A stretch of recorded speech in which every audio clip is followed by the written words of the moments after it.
Welcome to Odds Bodkins Curiosity Shoppe, where you'll find the unique, the bizarre, and sometimes the haunted. Feel free to look around, peruse the items, and never fear, there's nothing here that bites. Hard anyway.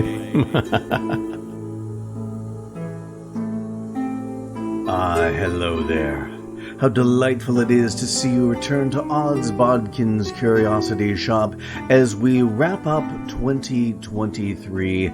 Here we're holding a special episode and a special gathering to go over the year that was 2023. On this special edition of Odds Bodkins Curiosity Shoppe, we'll take a look at the best of the year in film and television. We'll take a look at the worst of the year.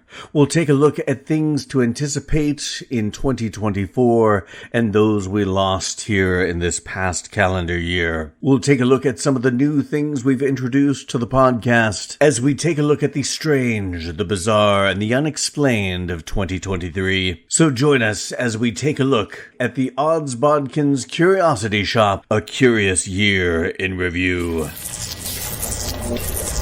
So here we are. We've come to the end of 2023, another year in the books for Odds Bodkins Curiosity Shoppe. And right off the bat, and I'll give more thanks probably by the end of this episode, but I personally want to thank you all for taking the time to listen to yours truly blather on about horror, fantasy, and science fiction, movies, TV series, some on the written page, some in music. We didn't really get to talk too much about like horror, fantasy, and science fiction that delves into music. And, you know, it doesn't always happen, but sometimes certain bands kind of lean into that. I think we'll get some more of that in 2024. I know we've got some new stuff coming out from Bruce Dickinson from Iron Maiden.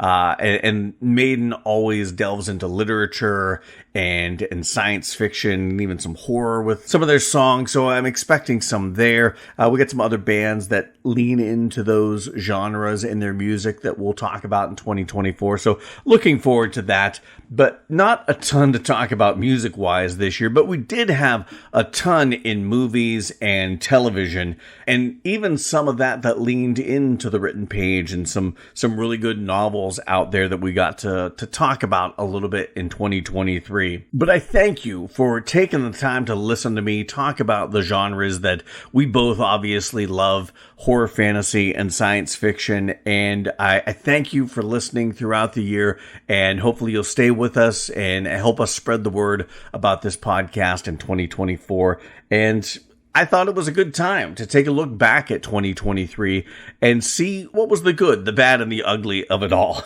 And there was a lot of good, I think, in 2023.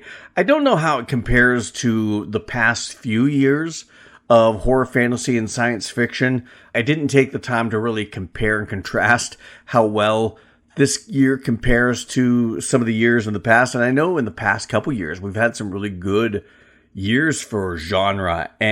But I want to say that I think this year holds its own at the very least, if not at the top or at least near the top of the class of the past few years, because we had a lot of really good, legit, big budget movies out there that were in genre, things that maybe weren't properly marketed, but these were big Hollywood productions that leaned into horror, fantasy, and science fiction.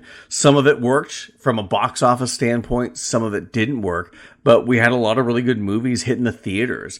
And then there are a ton of movies that were video on demand or streaming only that there were really good titles that turned out to be like diamonds in the rough, if not hidden gems throughout 2023. And then we had some really good shows and series that came out, whether it be continuing series or mini series, standalone series. There was a lot of good things. Now, there were a lot of things that weren't so good, and we'll kind of talk about some of my favorites. I'm not saying these are the best, but these are some of the ones I enjoyed most, because, you know, to rank things is always subjective, and even though I've started doing that a little more, and by a little more, I mean one time, I did that for one of our Christmas episodes, my top 10 favorite genre Christmas movies to watch. We'll do that a little more from time to time, but Again, it's not me saying that I think it's the best in general, but I do think a lot of these things, in my mind, were the things I enjoyed the most. So right off the bat, we're going to talk about what I thought were some of the best horror films of the year. And I'm going to talk about some of the ones I think are in that category, in that conversation. Then I will talk about my top 5 favorite horror films of this year, because I think there were the most of those. We didn't get a ton of sci-fi, but we got some sci-fi this year. And fantasy, we got very little. And that's always a disappointment. Fantasy always seems to be the redhead stepchild of the genre world, especially when it comes to fantasy as most people understand it, Dungeons and Dragons and things like that. I mean, there are things that would be considered fantasy, but they also lean into horror or science fiction, so they really get lumped in with those. So we didn't get a ton in the fantasy genre. I'm hoping that'll change in the not too distant future. We're already getting a fantasy series with Percy Jackson and the Olympians on Disney Plus. I haven't got caught up on that. I only watched the first episode, but I've been enjoying it. Walker Scoble, I really like him. He's a good young actor, and I've enjoyed that first episode, and we'll see where it goes from there. But that's some fantasy we can look forward to talking about in 2024. But as far as horror goes, we had a glut of horror in film, and some of the ones I really enjoyed. Of course, one was Hell House LLC Origins Carmichael Manor, which is the 4th in the Hell House LLC series, and it was streaming on Shudder. I thought it was really good. If you haven't watched any of the other ones, go watch those. They're all really solid, some more than others. I think the first one's really good. The second one's okay. The third one is so. It's still enjoyable, but not as good as the previous two. And then this one really goes back to its roots of being really freaking scary. And it was just a really good streaming horror film. And one of my favorites of the year. Another one that was streaming on Shudder was Unwelcome. Really cool, that lent itself into fantasy realms, but it had really cool forced perspective effects.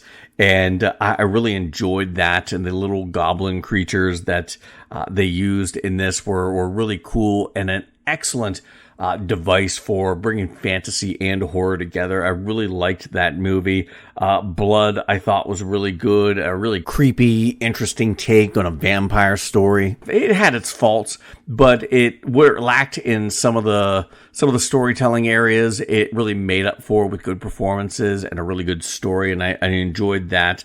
Talking about big movies that hit the theaters, a couple of my favorites this year were Evil Dead Rise. A bit of a soft reboot for the Evil Dead franchise, although it is still considered a continuation. I can't wait to see where they go next with this. Hopefully Bruce Campbell is brought back into the fray with the Evil Dead franchise. I would really love that. Also, Scream 6. I was really shockingly surprised by Scream 6 because if you've listened to this podcast at any length, I am not a fan of the Scream franchise. I am not a fan of Ghostface as a slasher, as a killer.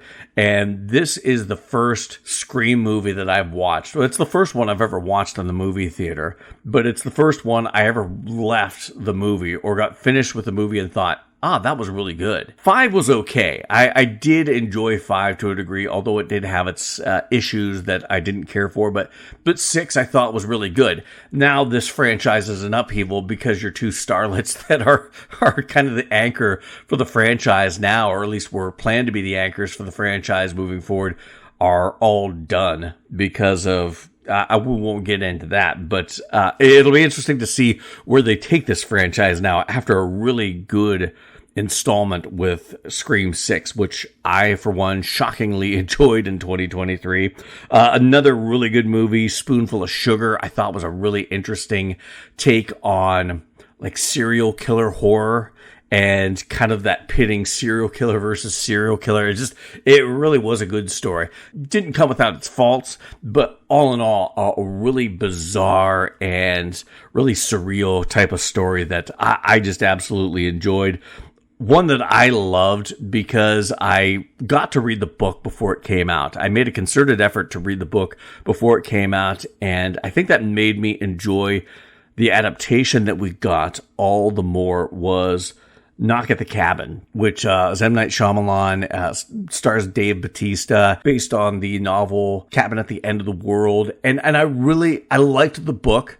I wasn't so hot on the ending of the book, and I'm so glad that they didn't do the ending of the book in the movie. It's one of the rare occasions where I'm glad they deviated from the book. I'm usually a pretty good stickler for it, but they stayed true to the book for the most part throughout this movie, at least for the first act and a half, maybe 2 acts. I mean, there were some deviations, but for the most part, they were pretty true to it. But the ending, I thought, really needed to have a definitive end to it, which it didn't have in the books. And I thought Dave Bautista he's such a wonderful actor for a guy that you wouldn't expect to be a good actor, given his wrestling background, but he did a really good job at that. But now we're going to come to my top 5 movies, horror movies of 2023, and coming in at number 5 is Dark Harvest. And really all of these rankings are so close because I loved all these movies so much. I had to put them in an order. You know, any one of them could flip-flop outside of maybe the top 1 or 2, but even there, still, it could be, you could see some movement. But coming in at number 5, Dark Harvest, a creepy Halloween creature feature that, again, based on a novella, I believe, or a short book. And again, it's one of those where I didn't read the book on this one, but I want to. It was really good. I know it deviates from the book, but from what I understand of the book, I almost like the deviations a little better, and the effects were really good. The story was really good, outside of a little bit of lag in story and in pace in the middle, like towards the end of the second act. It was really an excellent movie. Coming in at number 4, Cobweb, which is a great, creepy, atmospheric creature feature. Again, really leans into Halloween, and it was disturbing. Anthony Starr and Lizzie Kaplan both give really bizarre and disturbing performances. Woody Norman put out a really good performance as the young protagonist, along with his performance in Last Voyage of the Demeter as well. Everybody in this did a wonderful job with creating just such an atmospheric horror that just had you creeped out throughout the majority of this movie. Coming in at number 3 was a movie that I think a lot of us in horror have been waiting for quite some time, from Eli Roth, Thanksgiving, based on the fake trailer he did for the Grindhouse movie, and it did not disappoint. We finally got the definitive classic horror film for Thanksgiving. Christmas has Black Christmas, Halloween has Halloween, and now Thanksgiving has Thanksgiving, and just a wonderful movie that I can't wait to watch again. I might have to hold off until next Thanksgiving just to make it kind of a tradition, but a tradition worth waiting for because the movie was really fantastic. Again, some pacing issues in some parts, but a lot of misdirect that had you guessing the whole time. And as I said before, anybody who said they figured it out, 10 minutes in is full of shit. Now, the top 2 movies in my list were really hard to narrow down to which one was my favorite and which one wasn't, because either one of these 2 could have been number 1. But coming in at number 2, very close to number 1. Number 2 is When Evil Lurks. It's an Argentinian film, and it took the possession and exorcism genre and turned it on its head.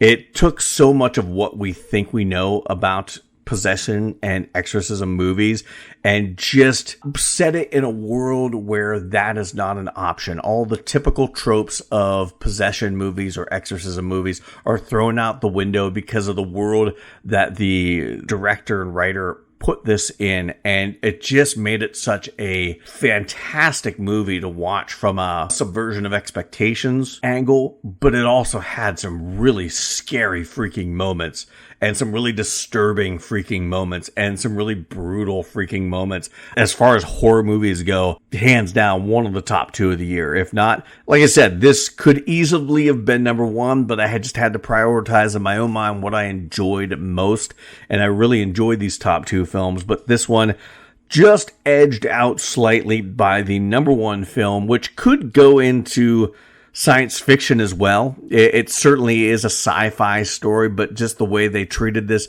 it definitely lent itself to horror, and that is No One Will Save You, which is an alien invasion story, but the way they did this story, if you haven't watched it, it's so unique. Although if you're a science fiction fan and you've watched The Twilight Zone and you've watched that episode, The Invaders, you'll understand where the inspiration for this came from, and probably why I love it so much, because it is such a cool callback to that story, which is probably one of my favorite Twilight Zone episodes from back in the 60s.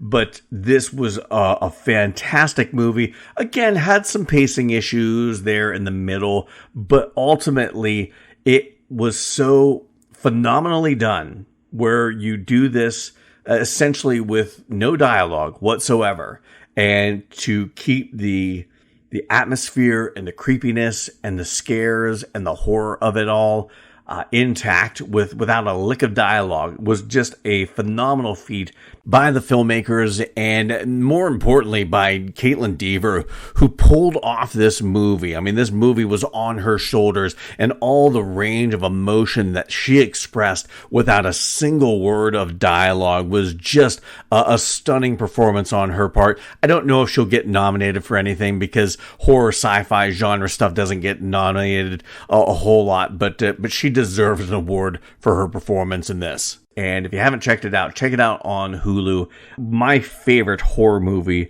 of 2023, No One Will Save You. Now, talking about some of the other genres, we're not going to count these down because there weren't many of those, but I will say my favorite of those genres. And talking about sci-fi, we had a lot of good ones. Of course, No One Will Save You was a really good sci-fi horror. The Creator was really good for what they did on such a small budget. They made this movie look like a $300 million movie on a tenth of that. I mean, I think it cost like $35 million to make. The filmmakers of this could really give a masterclass to places like Marvel and Disney and Lucasfilms and DC about how to do much with little. And definitely that movie, The Creator, not my favorite sci-fi film of 2023, but definitely it would be up there. It would be probably ranked number 2. There was a couple other ones. Guardians of the Galaxy 3 was really good. It was a nice farewell to Marvel and these characters by James Gunn. I really enjoyed that. They Cloned Tyrone, I thought, was a really good sci-fi movie that has had a lot of good social implications, and it was just a fun watch because it added some comedy into the sci-fi story, which I enjoyed. But probably my favorite sci-fi movie of 2023 has to be Godzilla -1. And if you want my complete thoughts on it, go check out the episode. We did that a few weeks back, and wow, this movie again showed what you can do with little. The budget was small, but they used it wisely and made a great giant monster kaiju film that people really enjoyed. I mean, I don't know as if I've seen any bad reviews on this movie, because they did what so many other giant monster movies, especially Godzilla movies, did, was made the human characters that you're going to focus on more than the giant monster. Unfortunately, they made them interesting. They made them likable. They made you care about these characters. And it was a feat that no one's been able to crack the code in Hollywood Godzilla films as of late. And they could really take a cue from this Japanese-made film where Godzilla is an icon and Godzilla is held in great reverence. And they treated this monster movie as such.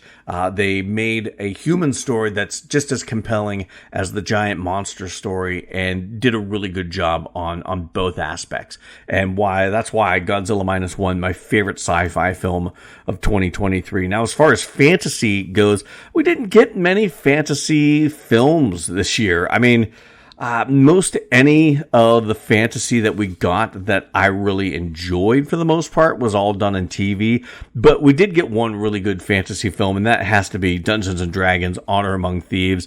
It was such a fun game, and so many great references to to actually playing Dungeons and Dragons as a role player. And, my D&D group loved some of the references, and it was just a fun ride. And that's what a Dungeons and Dragons movie should be. It should be fun. It should be like playing the game with your buddies and having a good time. Doesn't mean to say all fantasy should be like that. I think we have room for fantasy that is fun and funny and goofy and whatnot, that it feels like you and your buddies playing D&D. But then there's also room for fantasy that is a little more serious, like the old Conan the Barbarian movies with Arnold Schwarzenegger, Red Sonja, stuff like that. I'd like to see more of that as well. But now we're going to move on to my favorite TV series in horror and genre. And there wasn't a lot in horror when it comes to television. We had The Last of Us, which really was a breakout series for HBO. A lot of people just really love this and love the fact that the creator of the game is on board. And they really, not that everything that happens in the TV series happens exactly the same way in the game, but he is very integral in telling the story. And that's why you have so much of this TV series that is a direct reference to, or almost a shot-by-shot remake of the video game. And I think that's why people love it so much. And it kind of has the opposite effect of The Walking Dead, because The Walking Dead, everybody bitched because you never saw the zombies, whereas in this, people don't see the zombies, but they love the characters so much. And the zombies are just a cool addition to the whole thing. And it's kind of funny how audiences kind of change. But we'll see. I can't wait to see season 2, which should be coming. It probably won't come out this year because of the writer's strike and the actor's strike. So I'm guessing probably 2025 is before we'll see the next season. But if you haven't watched The Last of Us, definitely go check that out on HBO Max. Also, follow the House of Usher on Netflix. A really interesting adaptation of Edgar Allan Poe's story. And not just follow the House of Usher, but almost all of his iconic stories. This is an adaptation of all of them, and it was done so well. Mike Flanagan, just masterful when it comes to horror, and makes me so excited every time I see he's doing an adaptation of something, because I know it may not be exact, but it's going to be so at the heart of the source material that I'll be okay if things don't go exactly how they go in the story, especially Stephen King stuff, which I know he's got some things planned in the not too distant future. So one of the best, if not the best, horror series that we saw on television. In science fiction, we actually had quite a bit to talk about. Of course, Loki season 2 was fantastic. One of the few things that Marvel and Disney are doing right. And same with Ahsoka. I know a lot of people were on the fence about that, but I really liked Ahsoka. I think it is an introduction to bigger things. It was a continuation of the Rebels story, which I'm a huge fan of that. So again, another instance where Lucasfilms and Disney may not get everything right, but they do some things right, and Ahsoka happens to be one of those. Black Mirror season 6, I thought was a really good sci-fi series, even though this year they kind of leaned a little bit away from sci-fi in some of the episodes. I know, Black Mirror has always been known for being kind of a sci-fi series, a dark sci-fi series. Every story is from like a not too distant future with a bit of not too distant future technology at the center of it. But this year they delved into some more horror stories, which I thought was really interesting. Still at the heart of it, this is a sci-fi series, but I really liked it, in spite of the fact that a lot of people didn't like the delving into horror stories with this. I enjoyed it. Mandalorian season 3 was always good. It's solid. It tied up that Mandalorian storyline with Bo-Katan, and springboarding these characters into the next phase of Star Wars as we start to get into the Heir to the Empire storyline. It'd be interesting to see how season 4 goes with the Mandalorian and Grogu, but I really enjoyed season 3. Had some really solid episodes in that, especially the last couple episodes when you saw the Battle of Mandalore.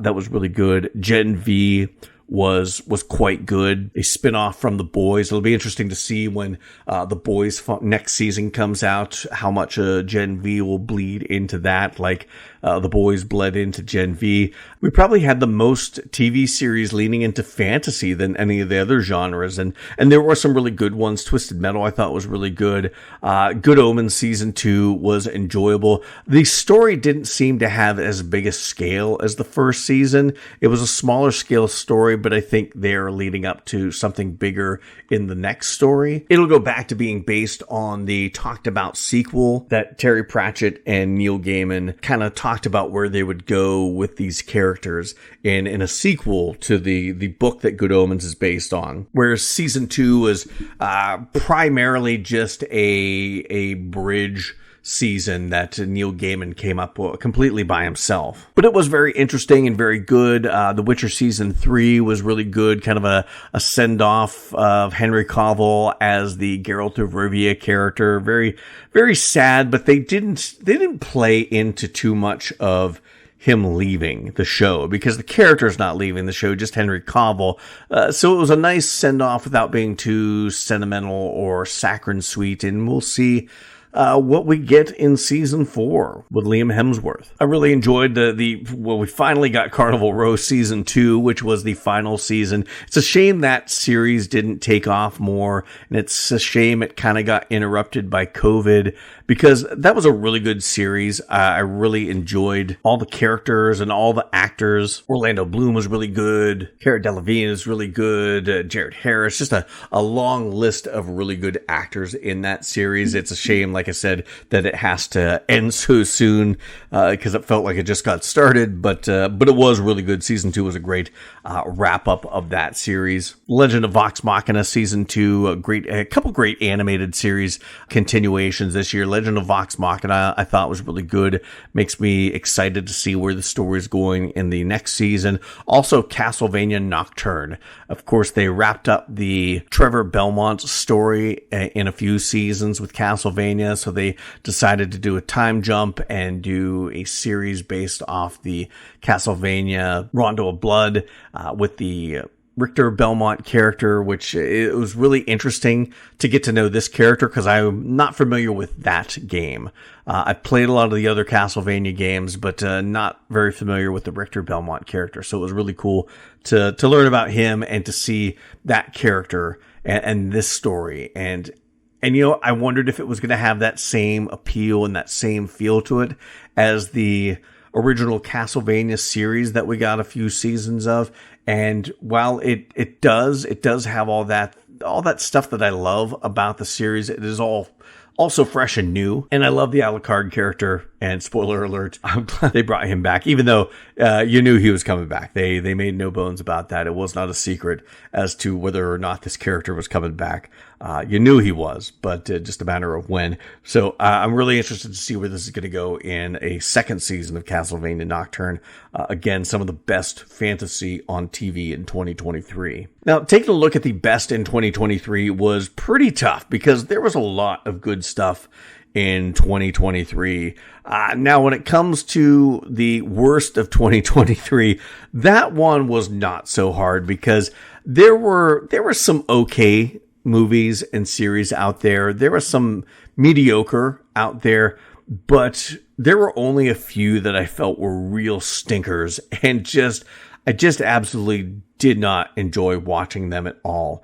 One of those happens to be a TV series on Disney Plus, Willow, the TV series. I just was so excited for this, because I love the original movie Willow from back in the 80s. And was so excited for this. And then the more I got to know the cast, it was a very young cast. I'm like, okay, well, young characters, that's fine. It's as long as they don't get too like Disney Channel with it. I'm okay with that. But then when I watched it, it was just geared for Gen Z. And this is a movie franchise beloved by Gen Xers and some of the older millennials. And it was such a disappointment, because they had so much of the annoyances, the thing that drives me nuts, and all the things that are stereotypical about Gen Z. and put it in this. And they spent more time focusing on that and less time focusing on the story and the fantasy of it and the titular character of it all, that it was just not enjoyable. The modern humor, the modern way of talking, the modern music that they played, having all these covers of songs, it felt like a big FU to the people that grew up loving Willow and have been clamoring for a sequel to that story for decades. It was like a big FU to them, and we're going to make this for a new generation so they can become Willow fans. And they alienated the very audience that could have made this a hit, which makes Willow one of my most anticipated things of 2023 and my biggest disappointments of 2023. I absolutely did not like that series at all. Another movie that I wanted to like more than I did was Quicksand. It had an interesting idea, an interesting premise. It had almost like a chamber play feel to it with these two characters stuck in quicksand. But everything about this movie, and the acting wasn't bad either. The story was interesting, but there was so much about this movie that you had to suspend disbelief for. And I'm all about suspension of disbelief. But when I have to suspend such simple bits of disbelief that it just becomes ridiculous. This python that bites a guy and he's poisoned, and pythons aren't poisonous snakes, and there's no explanation as to why this is. It's just sloppy writing and a writer that didn't do any research and thought it'd be cool that python bites him and he's gonna die. It's a ticking time bomb without ever considering the fact that pythons aren't poisonous snakes. There is no species of python that is poisonous. It's shit like that just made this movie unenjoyable. Not unwatchable, but unenjoyable. Speaking of unenjoyable, another one of my least favorite, and in my mind, one of the worst movies of 2023 is Pet Sematary Bloodlines. I'm a huge fan of the book Pet Sematary. I'm a huge fan of the 80s adaptation of Pet Sematary. The one that came out here a few years ago, I think, is garbage. I hate what they did with that. I hate what they did with the ending. I hate what they did with it's set in Maine, but not a single person has a Maine accent at all. It's like, we don't give a shit about where this is located. A lot of people crap on Fred Gwynn's just overstated Maine accent in the original Pet Sematary adaptation. But at least it's true to the character, and it's true to the story, and true to the story location. And I hated that, and I hated this just as much. Because, again, set in Maine, not a single person has a Maine accent. It took the story that Stephen King wrote and completely rewrote the origins of it. Completely rewrote the mythos of it, all for the notion of being politically correct and socially just. I just absolutely hated this adaptation. They only got one thing right about anyone that comes back from the Pet Sematary, in that they know things that they shouldn't know. And that's something that they didn't really delve into enough in the 1980s adaptation that I wish they would have. That's the one thing they got right in this, but everything else, again, like the other adaptation a few years back, Pet Sematary was just hot garbage. One series that I wanted to like more than I did at the end of the day is the Secret Invasion series on Disney Plus with Marvel. I really liked the idea of it. I loved the Cloak and Dagger story. It took Marvel and took away the superheroes and just left Nick Fury and made it kind of a spy versus spy story. And I thought that was interesting. But then they started introducing superhero powers, and they made the Emilia Clarke character so ridiculously overpowered. It's like having another freaking Captain Marvel in the MCU. And it just, at the end of the day, as much as I liked dark and brooding Nick Fury, and I liked the spy versus spy stuff, I hated what they did with the Emilia Clarke character. I hate it, even though I love her as an actress. I thought she did a good job as an actress. I hated the character and where they took that character more than the actual character itself. And the CG was bad. Speaking of Captain Marvel, The Marvels was another one that just, I wanted to like it more than I did, but it just was horribly written. That's a shame because I'm a big fan of Nia DaCosta as a writer and a director. I'm a big fan of Iman Vellani as Miss Marvel, Teyonah Parris as Monica Rambeau. I was really excited after watching her and that character in WandaVision. I was really excited to see where they're going to take it. And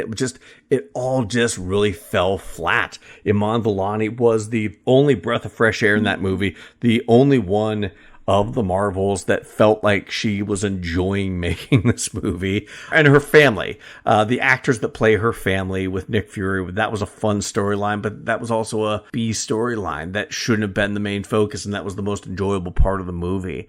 And there again, one of the few things that made this movie enjoyable was that it all set up the big X-Men reveal in the post-credit scene, or the mid-credit scene, whichever it was. And of course, two more in my worst of 2023. Perpetrators, I thought, was a good idea for a story. It just was handled so poorly, and it's a shame because Alicia Silverstone was really great and playing against type in this movie, but they just didn't know what to do with it, and it's a low-budget movie, and maybe it feels like I'm punching down on this one, but it had so much potential. It had an interesting story. It had a lot of good actors in it. I thought the acting was pretty good. Just as a story goes, it just didn't make any sense. There was no lore that was adhered to that made the story interesting or made what happened to our main character interesting or gave us any rules to understand what is even going on with this main character and what she's even turning into. And it just was a very big disappointment as a movie that started off looking like it was going to be pretty good. And then finally, one of my worst films of 2023, Indiana Jones and the Dial of Destiny. I am a huge fan of the Indiana Jones series, Raiders of the Lost Ark, Indiana Jones and the Temple of Doom, Indiana Jones and the Last Crusade. Those are classic movies. Kingdom of the Crystal Skull. I didn't enjoy that, but I never thought I could enjoy an Indiana Jones movie less than Crystal Skull until Dial of Destiny came out. And it's not that it was a bad story. It just wasn't an Indiana Jones film. Indiana Jones, and I get that it's part of the story, how he feels old and washed up, and it takes time for him to be Indiana Jones again. But they sidelined him for the most part and made him a sidekick in his own story to the Phoebe Waller-Bridge character, which, I like her as an actress, but I just didn't care about this character, and I felt like I've having this character shoved down my throat because she's going to be the new Indiana Jones, and you're going to like her whether you fucking like it or not. So saith Kathleen Kennedy. And it just was such a huge disappointment of a movie. And like I said, Indiana Jones didn't act like Indiana Jones until the third act. And then the whole thing of them going back in time to Archimedes and not going back for him to punch a Nazi, because that's where he started all this at. It just didn't feel like it was a very poetic bookend to the story, and then him being knocked out and brought back against his will.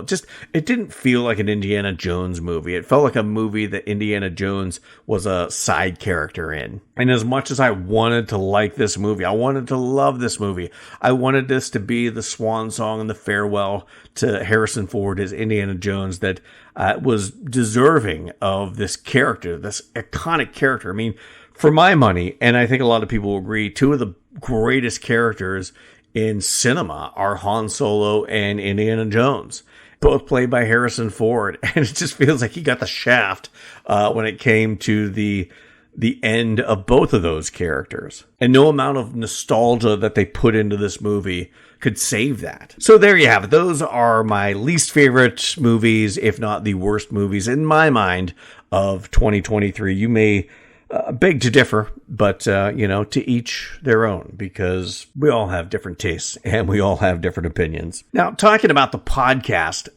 2023, I thought was a fun year for me to do this podcast, because not only did we introduce a couple new series in the podcast and a couple new features, so to speak. We had like a lot of good response. We switched our podcast provider, our podcast platform, back a year ago in November. And it was a big move. At least when I made it, it didn't seem so big. But after I made it, I realized what was going to happen changing podcast platform from podcast.com to Podbean. For various reasons that I won't get into, but our audience didn't move from podcast.com to Podbean, and we lost a lot of listeners, unfortunately. And we've been working really hard to try and get listeners back to listen to the podcast where they can find the podcast. And while we haven't had the numbers this past year that we have in years past on our other podcast platform, we did have a pretty good year as far as listens. And right now we'll talk about our top 5 episodes of 2023. Two honorable mentions though, because there were a couple episodes that got a lot of listens, but one of them was kind of odd. Our episode back in February 23rd, somewhere around there, Winnie the Pooh, Blood and Honey, was our 7th most listened to episode. 6th most listened to episode was from October's Fall of the House of Usher, one of my favorite horror series out in 2023. Our number 5 most listened to episode came back in February with The Legend of Vox Machina Season 2. In April, we had The Pope's Exorcist was our 4th most listened to episode. Good Omens Season 2 from August was in at number 3 most listened to episode of 2023. Nocebo was our number 2 most listened to episode from back in March. And that was a really interesting, it kind of delved into a lot of the lore in the Philippines and a lot of history in the Philippines with a tragic warehouse fire.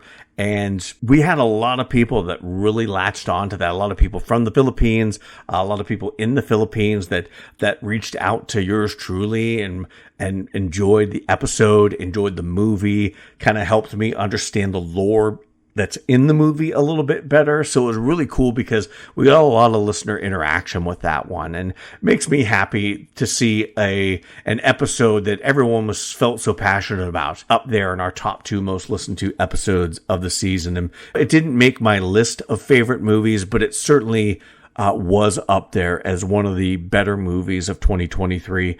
And of course, you can check that out. I believe that's still out on Shudder. Check out Nocebo. And then, of course, our number 1 most listened to episode of 2023, really kind of surprised, Puppet Man from back in October was the most listened to episode in 2023. And I would not have thought that. Not that it was a bad movie. The movie was okay. I mean, it was pretty good. It had its faults. It had some things it could have done better, but it had a decent cast and a decent story. But I would not have expected that to be the most listened to episode of 2023 by far. But there you have it. That is our most listened to episode of the year. And like I said, this was a year that started out pretty interesting. Our first 2 episodes of 2023 were The Witcher Blood Origin, which I did not care for at all. That actually probably could have been in my worst of 2023.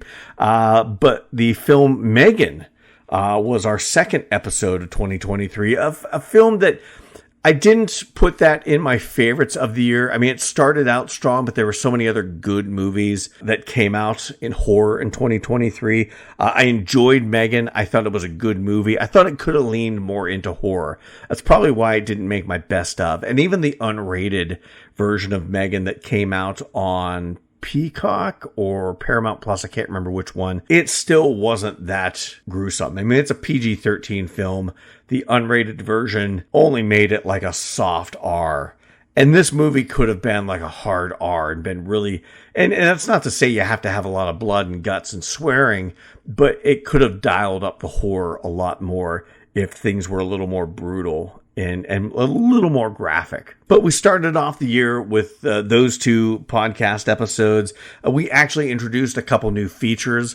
The Be Kind Rewind feature, where I take a look at an old movie that, generally speaking, probably something I rented on video cassette, VHS cassette, back in the 80s and 90s, early 90s, but not necessarily limited to that. I think that's kind of where I'm sticking with right now, but who knows, that might expand. But we talked about Witchboard, we talked about Warlock, we talked about Friday the 13th on Friday the 13th. So that was a fun feature. We've got some more that I'm working on, kind of as I'm watching old movies that I remember renting as a kid. I'm doing episodes and kind of putting them in a can, so we kind of have a stockpile of those, so when I need a break, I can throw one of those in, or we've got like a special holiday or anniversary that's coming up, I'll have these episodes that we can kind of plug in and go back in time and talk about some of those cool old movies that a lot of us remember renting as kids. We also introduced the Just One feature, where I take a look at a particular subgenre or what have you, and if I could just pick one.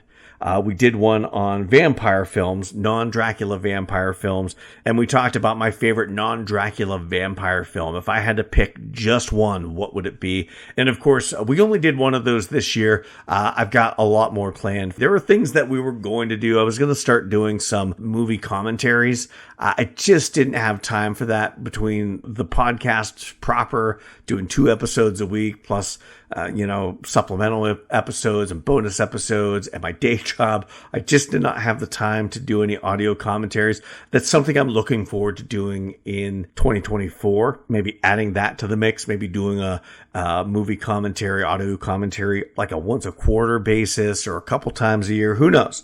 But we haven't forgot about that, and do plan on adding that to the repertoire, if you will, not too distant future. But 2023 was an interesting year because not every movie I was able to watch or get to. There were some movies that came out while another movie was out, and I had to pick which one I was going to talk about and never got around to watching the other movie. There were some movies that it was not in my movie theater. So here's a couple movies that I didn't get to watch in 2023 that I really wanted to, and I'm looking forward to maybe doing an episode. I know last year I did an episode early in 2023 where I talked about some of the movies I didn't get to in the year prior, and I think we might try and do that at some point within the first couple months of 2024. Some of the movies that came out that I was just not able to get to, and but I still really want to watch stuff like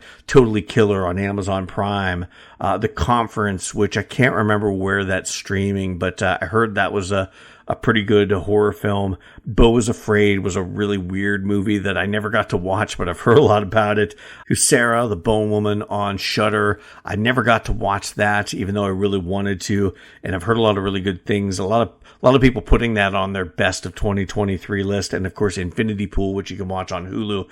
Some of the movies that came out this past year that I did not get to watch that I want to watch, and I'll comment on them, albeit probably briefly, but I'll comment on them in an episode coming probably sometime in January or February once I get all of these movies watched. Now, there were some movies that I did watch that I just never got to do an episode on that I really enjoyed. Consecration, I thought was really good. It had a really cool vibe of a ghost story, almost a demonic possession story, but not. And it left you with an interesting question. If Jesus came back, if the Messiah came back and wasn't what you were expecting it to be, how would you take it? How would you react? But it was really good. Wheel of Time Season 2, I watched that and I never did get to do an episode because it came out in, I think the last episode was in October, and we were in the midst of Halloween and all the horror stuff that was out, and I never got a chance to do an episode, but it was okay. For the most part, the bulk of the season was kind of boring. It took you away from the main character to focus on characters that aren't main characters in the book, at least not your main character, the Dragon Reborn. This is a series that wants to focus on the female characters over the male characters, and I get that representation and all, but when the main character is a male character and you're putting him on the sideline to focus on characters that don't matter, that'd be like doing Lord of the Rings and not spending any time with Frodo. It just doesn't make sense. Now, the last 2 episodes I thought were quite good. I think they deviated from the stories in the books a little bit, but I think they got to the same places as the books, or the book that this season was based off of. I think the last 2 episodes probably made the whole season worthwhile, even though up until the last couple episodes, I was quite bored with the season and bored with a lot of the characters, unfortunately. And then probably one of the biggest movies of the year I never got to watch because something else came out, and just the trailers made me not really care about this movie. It felt like it was geared more towards a younger audience. And when I watched it, I realized that no, it's not. It was it was a good horror movie. I don't think it was as good as everyone's making out to be. And the ending, I just found that to be so-so, although it did have some scary and some creepy moments in it. It was an okay movie. Not great, but certainly not bad. And it was, for the most part, fairly enjoyable. And that movie is Talk to Me. I thought it was an interesting idea. The lore behind this hand, this statue of a hand, and then you hold on to it and say, talk to me, or what have you, and you can let the spirit in. I like the lore of it. I thought that was creepy and scary. Some of the scenes, especially with the little brother, was disturbing and jarring. But ultimately, yeah, like I said, the ending just felt kind of blah. Well, I didn't think it was one of the best movies of 2023 like a lot of people did. It certainly wasn't one of the worst. And like I said, it was a pretty good movie. That's probably the best I can say about it. It was pretty good. Now, the one movie I haven't talked about that I want to talk about, probably the most polarizing movie of 2023. It is not on my best of. It is not on my worst of, even though it probably could be on either one of them. That movie is the movie Skinamarink. Of course, this movie from writer-director Kyle Edward Ball. And I was shocked to see that this movie was at my local movie theater. So I jumped at the chance because it had so much buzz about it. And watching the trailer for it just seemed odd and bizarre and just kind of a haunting otherworldliness to it. So I went and watched it in the movie theater. There might have been 2 or 3 other guys. It was a nighttime showing only, so I couldn't go watch it at a matinee. But I went and watched it, and I remember leaving the film mesmerized by what I had just seen and not sure whether I liked it or I hated it. I can say after sitting on this for the better part of a year, I did not hate it. I enjoyed it. I enjoyed the bizarreness of it. It felt like an art house film school project. It left you with so many questions that never really got answered. But Kyle Edward Ball did it in such an interesting way and a bizarre way that I'm okay. Now, I will tell you one thing. He did a proof of concept short film called Heck, and you can find it on YouTube. If you watch that, it will spell out a little more about what's going on in this movie. You'll understand a lot more as to what's actually happening in the movie and where these kids are and what has gone on. It'll make a little more sense if you watch the short film Heck. It was, once I watched it, I thought, okay, that's kind of where I thought it was going, but this really confirms it. Now, I know a lot of people find it boring. A lot of people find it uninteresting. They don't like the visual style with things overexposed and there's too much darkness and overmodulation in voices. To me, that was an artistic style that Kyle Edward Ball decided to do. And it did, in a lot of instances, make things creepier. I can get it that it probably felt a little boring at times, but it was so bizarre and unnerving that I kept waiting for an answer that I don't know as if I ever really got. And by the time it was all said and done, I had formed so many opinions about what was going on in my mind that I don't think I needed it spelled out for me. It would have been nice. And like I said, if you watch the short film Heck, it does spell it out a little clearer. But at the end of the day, I was like, okay, that was so fucking weird, but I'm okay with that. And it did have some really creepy moments playing against light and dark and those disembodied voices that got very sinister and demonic at times. It was an interesting movie. I can't say, and I won't say that it was a great movie, but I won't say it was a bad movie either. I can't even say that it was an okay movie. It was just such a weird experiment in horror. Anybody that bitches and moans about horror being so formulaic and horror being so predictable and horror being this, that, and the other thing. What Kyle Edward Ball did with this was flip the script, crinkle it up, and throw it out and toss some lighter fluid in the trash can and set it ablaze and did his own thing. And I think that sort of pioneering needs to be appreciated for what it is. You don't have to like it, but at least appreciate that he tried to do something different. You may not have enjoyed it, but give him credit for doing something that nobody else had the balls to do and release it to a fucking movie theater. And have me and like two other guys in my podunk town go watch it.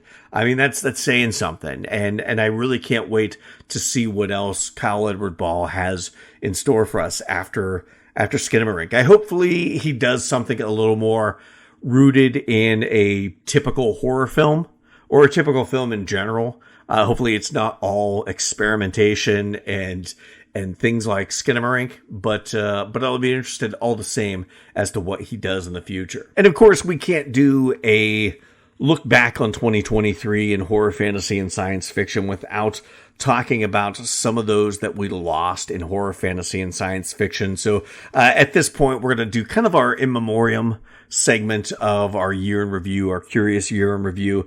It's not everybody who passed in 2023 in show business, but those that passed that had a hand in horror, fantasy, and science fiction and had their roots in the genres that we love. And of course, first off, James McCaffrey, he voiced Max Payne in the video games. He was also in Jessica Jones, passed away at 65. More recently, Andre Braugher, huge loss to the world of acting in general, but he's had his fingers in horror, fantasy, and science fiction. Fantastic Four: Rise of the Silver Surfer, The Mist, City of Angels. He passed away very recently. Just a tragic loss in acting. Camden Toy, who played monsters in Buffy the Vampire Slayer, the TV series, and other film and TV, died at 68. Jack Axelrod, Hancock, Super 8, Transformers: Dark of the Moon, passed away at 93. Also, Frances Sternhagen, she was in Misery and The Mist, passed away at 93. Marty Krofft, the king of Saturday morning cartoons, H.R. Pufnstuf, Land of the Lost, died at 86 this past year. Peter Spellos, voice of the 2000 Transformers Robots in Disguise series. He also did voices in Cowboy Bebop, died at 69. Kevin Turin, producer of Ty West's X, Pearl, and the upcoming Maxine films, died at 44 this past year. Richard Mole, of course, you know him probably most as Bull from Night Court, but he's been in Sword and the Sorcerer, episodes of Monsters in 1989. He voiced characters in Batman, Spider-Man. He was in Smallville. Babylon 5, died at 80. Richard Roundtree was in Heroes. Of course, most known for Shaft, died at 81. Piper Laurie, of course, a huge name in the world of film, but we all know her as Margaret White in Carrie, the movie from the 70s with Sissy Spacek. Not an accurate representation of Margaret White from the books, but hers is iconic. Of course, she was in Return to Oz. She voiced Grandma in the Twilight Zone, in the 1985-86 Twilight Zone revival. They did segments on Stephen King's short story Grandma. She voiced Grandma in that. She was also in Twin Peaks. She passed away at 91. Laura Parker, she played Angelique on Dark Shadows, died at 84. Phyllis Coates, the first actress to play Lois Lane on TV, died at 96. Mark Goddard, Major Don West in Lost in Space, died at 87. Jeff Barr, he was the director of Leatherface, the Texas Chainsaw Massacre 3. He did Stepfather 2, Pumpkinhead 2, several in the Puppet Master franchise, died at 60. Keith Griffin, comic book writer and artist, died at 70. I'm going to butcher this name, but Shauna Tropchik, costume designer for Firefly, Ahsoka, Book of Boba Fett, The Mandalorian, passed away at 56. Michael Gambon of Harry Potter, of course, he replaced John Hurt as Albus Dumbledore in the Harry Potter series, died at 82. Marcia DeRouse from True Blood died at 70. Jamie Christopher, he was the assistant director for a lot of the Harry Potter and Marvel films, died at 52. Arlene Sorkin, voice of Harley Quinn on the Batman animated series, passed away. In the wrestling world, Bray Wyatt, who, a real name Wyndham Rotunda, but he brought horror into wrestling in some of the modern era. Of course, he had the cult leader Bray Wyatt character. He had the creepy kid show host character. He had the Fiend character. Passed away tragically at the age of 36. Wrestling and hardcore legend Terry Funk. He brought a little horror to wrestling with the Chainsaw Charlie character, but he was also an actor. He acted in Swamp Thing, the TV series Swamp Thing, Quantum Leap, The Adventures of Briscoe County Jr. with Bruce Campbell. He passed away at 79. Ron Cephas Jones, who is in Luke Cage, Mr. Robot, died at 66. Darren Kent of Game of Thrones and Dungeons & Dragons Honor Among Thieves fame, died at 36. William Friedkin, iconic director of The Exorcist. I mean, that's all you really have to say. Passed away at age 87. Mark Margulies, American Horror Story Asylum, 83. Paul Rubens, of course, we know him as Pee Wee Herman. He was in Mystery Men, Buffy the Vampire Slayer, the movie. What We Do in the Shadows, died at the age of 70. Mark Gilpin played Sean Brody, the little kid in Jaws 2, died at 56. Alan Arkin, he did voices in The Last Unicorn. He was in Edgar Scissorhands. Gattaca, died at 89. Probably one of the more tragic stories of 2023 was Julian Sands, who lost his life while hiking in California, of course, known for Warlock, Rose Red, Arachnophobia. He was in Smallville. He was in Dexter.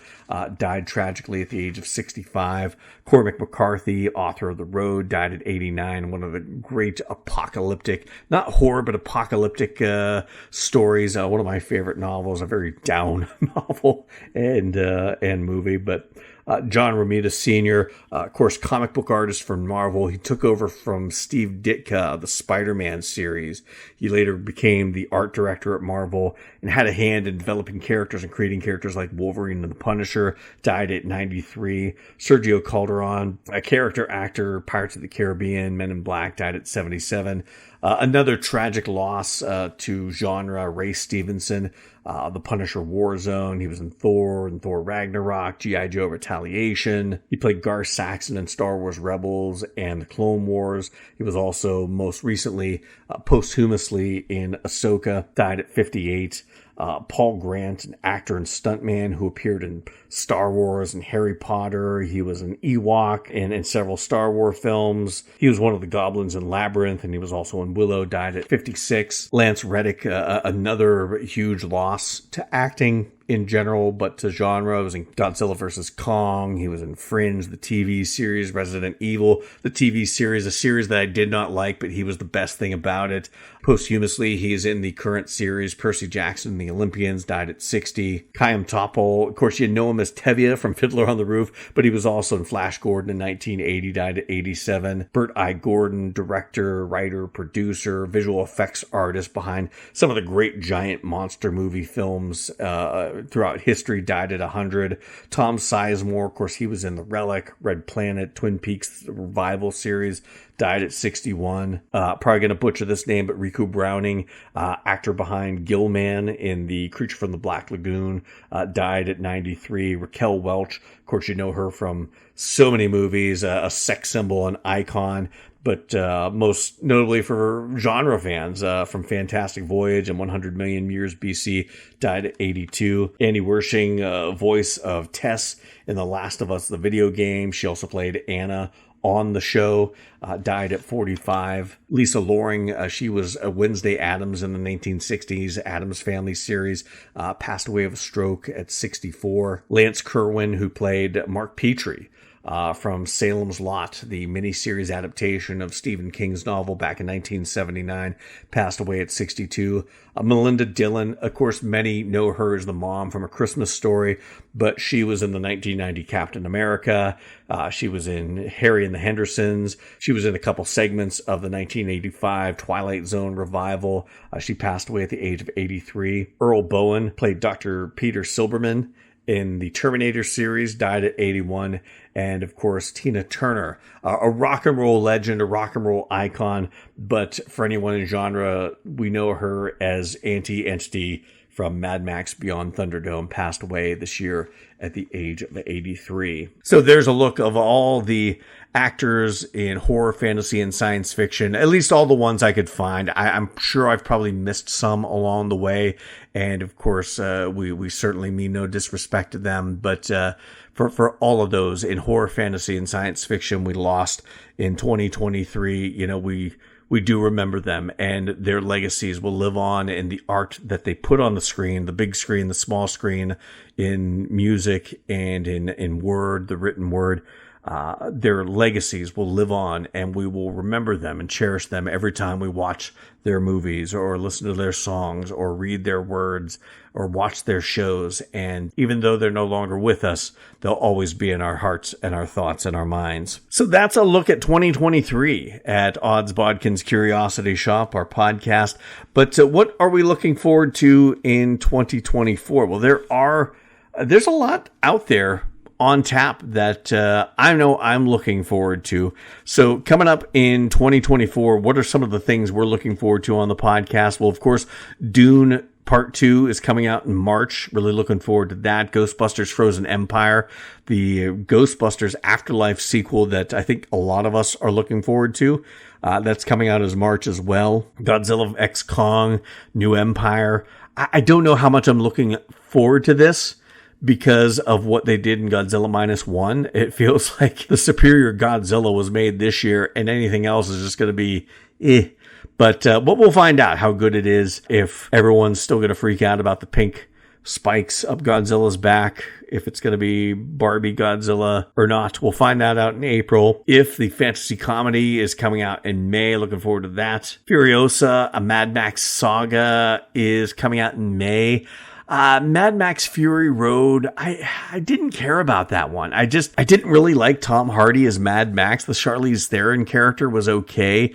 I just found that movie quite bland and even a little bit boring, even though it is from the original writer of the Mad Max series. I just did not care for it. So I don't know how much I'm going to care about this character from a Mad Max movie I didn't like that isn't Mad Max. But we'll find out if it's going to be any good coming up in May. Also in May, Kingdom of the Planet of the Apes, the next in the Planet of the Apes series, coming out in May. A Quiet Place Day 1 is coming out in June. I'm kind of excited about that because I've been a big fan of A Quiet Place, the two movies, and looking to see what else they're going to do with this. I know they're planning on expanding it and making it almost into its own universe. So looking forward to see what they do with Quiet Place Day 1 on June. Deadpool 3 is coming out in July. Borderlands in August. Fede Alvarez's Alien movie is coming out in August as well, along with Kraven the Hunter. It looks like it could be pretty good, but it's Sony, so it could be pretty shitty. Even if it was Marvel, it could be pretty shitty. But that's coming out in August. Beetlejuice 2 in September is interesting. I'll be interested to see. I know I'm kind of on the fringe, but I never really cared that much for the first Beetlejuice movie. It leaned more into comedy than horror than I like, but I will be interested to see what they do with the sequel to that. Transformers 1 does look interesting. That's coming out in September as well. The Joker sequel comes out in October, along with Terrifier 3. Venom 3 is coming out in November. Lord of the Rings, The War of the Rohirrim, which seems interesting. I'll be interesting if it's more Peter Jackson's Lord of the Rings, or if it's more Peter Jackson's The Hobbit, or more Lord of the Rings, Rings of Power. Only one of those is what I'm hoping it's going to be. I'll let you guess which one I'm hoping it's going to be more like, but we'll find out in December, as well as Nosferatu, the retelling of the Max Schreck vampire story from back in the silent era. That's coming out in December. We also have Spider-Man Beyond the Spider-Verse. That was another one I didn't watch this year that I wanted to watch, Spider-Man Across the Spider-Verse. Into the Spider-Verse, I really enjoyed. And, animated stuff kind of gets a backseat to the live action stuff. So that's why I just kind of put off watching Across the Spider-Verse. But I want to watch that, and I'm interested to see where they go with Beyond the Spider-Verse. Also, Shelby Oaks is an independent film by a podcaster that I've been listening to, Chris Stockman. I really enjoy his movie reviews. I find I agree a lot with him on certain movies. On other movies, I don't agree so much. But he loves genre and loves films, and he is doing this horror movie, Shelby Oaks.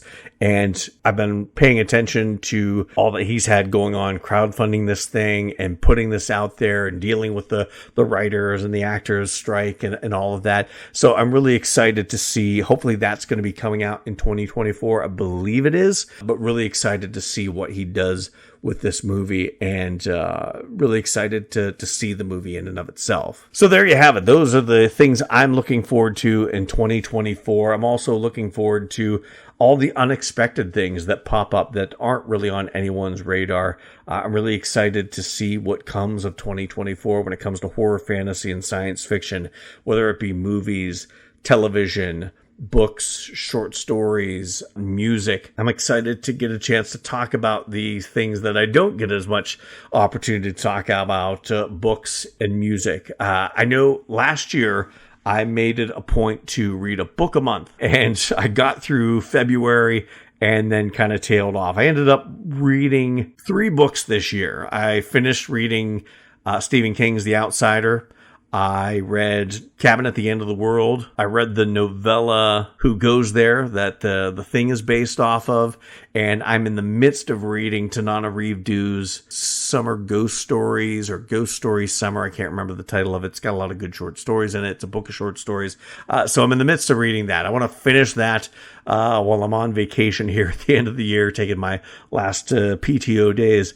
And I want to start fresh in 2024 and get back to reading a book a month. And then maybe we'll do like a random curiosity about the books I read. Many of them aren't going to be new, but new to me. So depending on how it all pans out, whether it's new books or old books that I'm just reading for the first time, I'll do some sort of episodes and give you my thoughts on the books themselves. So really looking forward to that as well in 2024. But the thing I look forward to most every year with this podcast is given the chance to sit down and talk about the movies and TV series and the books and the short stories and the music that tie into the genres that I love, horror, fantasy, and science fiction. It's not the only thing that I watch, but those are always my favorite stories. And to get a chance to sit down and talk to you about all the things that I love, and hopefully you love them as much as I do. And you may have a differing opinion on whether something is good or not so good, but I like having a forum where I can give you my opinion, and hopefully you can give your opinion back to me. You can always post wherever we post the episodes, on Instagram or on Facebook, or you can even email me and tell me what you think. I always love hearing back from the listeners, what they think about episodes, what they think about my thoughts. I love to hear your thoughts.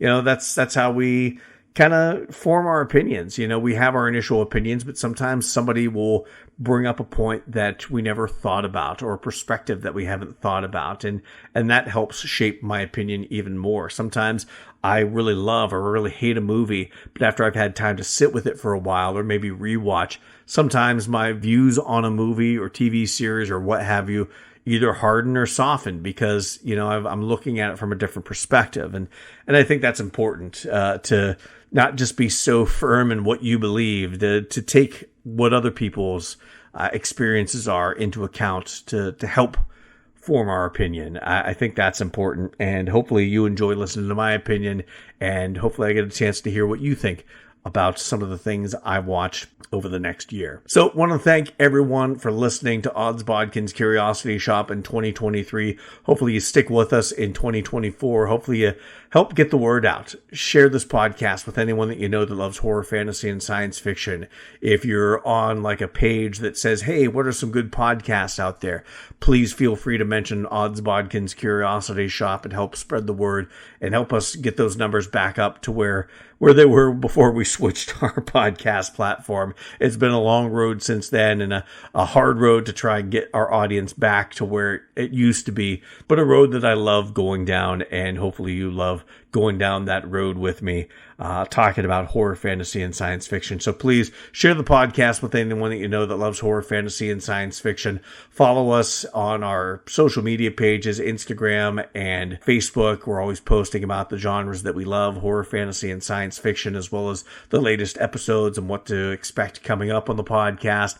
And please follow us, like us, subscribe to us wherever you listen to this podcast at, and leave those reviews. 5 stars would be awesome. But whatever review you leave, we do appreciate that more than you'll ever know. So I want to wish everyone a very safe and happy New Year. We're putting this episode out just a couple days before New Year, so hopefully you have a wonderful New Year. And I said I wasn't going to do a new episode on the first Monday of 2024. That would be the first, but I lied. Well, no, I didn't lie. I wasn't going to, but I realized, you know what, I'm going to start off 2024 right, and we are going to have an episode. We're going to talk about the new Zack Snyder Star Wars, but not a Star Wars movie, Rebel Moon, the first in what is going to be a 2-part story on Netflix. We're going to be talking about that on Monday the 1st, so be listening for that. So until next time, Happy New Year. Thank you for visiting Odds Bodkins Curiosity Shoppe. We hope that you found something to your liking and visit the shop again soon. But even though you may come back, you never really get to leave Odds Bodkins Curiosity Shoppe.